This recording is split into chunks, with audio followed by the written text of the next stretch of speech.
జిల్లా కేంద్రంలోని ఎల్వి ప్రసాద్ నేత్ర వైద్య విజ్ఞాన సంస్థ ఆధ్వర్యంలో ఏర్పాటు చేసిన కూచాడి సత్యమ్మ ప్రకాశ్రావు కంటి పరీక్ష కేంద్రాన్ని జిల్లా ఇన్ఛార్జి మంత్రి జూపల్లి కృష్ణారావు ప్రారంభించారు. ఇక నిర్మల్తో పాటుగా చుట్టుపక్కల గ్రామాల పేద ప్రజలకు ఈ కంటి పరీక్ష కేంద్రం గొప్ప వరం లాంటిదన్నారు. నేటి కార్పొరేట్ వైద్య రంగంలో లక్షల రూపాయలు ఖర్చు పెట్టి వైద్య పరీక్షలు చేసుకుంటున్న తరుణంలో ఈ ఉచిత కంటి వైద్య పరీక్ష కేంద్రాన్ని ప్రారంభించుకోవడం శుభ పరిణామమన్నారు. వయసుతో సంబంధం లేకుండా వస్తున్న రోగాల నేపథ్యంలో ప్రతి ఒక్కరూ కంటి వైద్య పరీక్షలు చేసుకోవాలన్నారు. ఇక ప్రపంచ వ్యాప్తంగా అత్యుత్తమ నేత్ర వైద్య సేవలను అందిస్తున్న ఎల్వి ప్రసాద్ సంస్థకు ఈ సందర్భంగా ప్రత్యేక ధన్యవాదాలు తెలిపారు.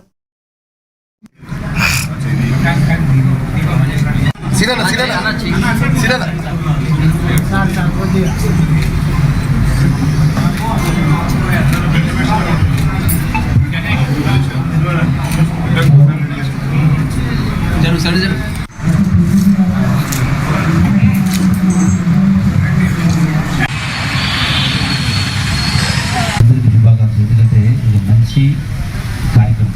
ఈ రోజున చెప్పినట్టుగా చిన్న వయసులోనే రకరకాల రుగ్మతల ఆరోగ్యానికి సంబంధించిన చాలా సమస్యలు, అందులో ప్రధానంగా షుగర్. ఆ షుగర్ రావడం వల్ల మొట్టమొదటి షుగర్ బాధితులకు మొట్టమొదటి దానివల్ల ముప్పు అనేది కంటిపైన పడుతుంది.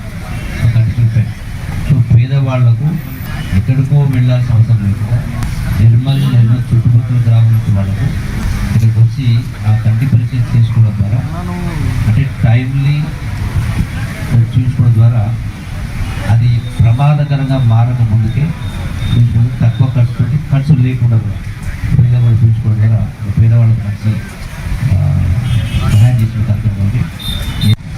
అంటే ఒక గొప్ప సంస్థ నాగేశ్వరరావుని అభినందిస్తారు.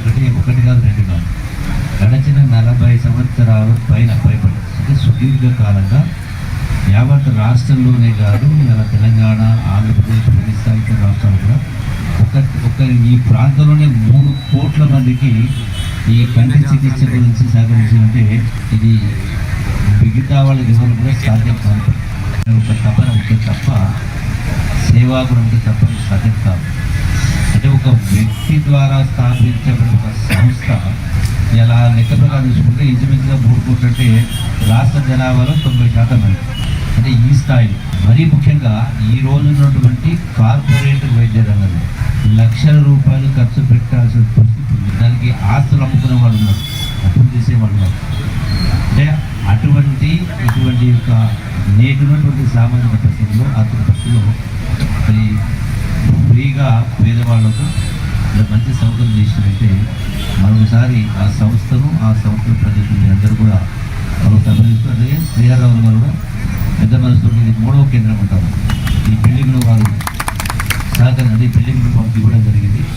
సో సహాయం చేసే కార్యక్రమం కాబట్టి ఇది నాకు కావాల్సింది. అందరికీ శుభాకాంక్షలు. ఎందుకంటే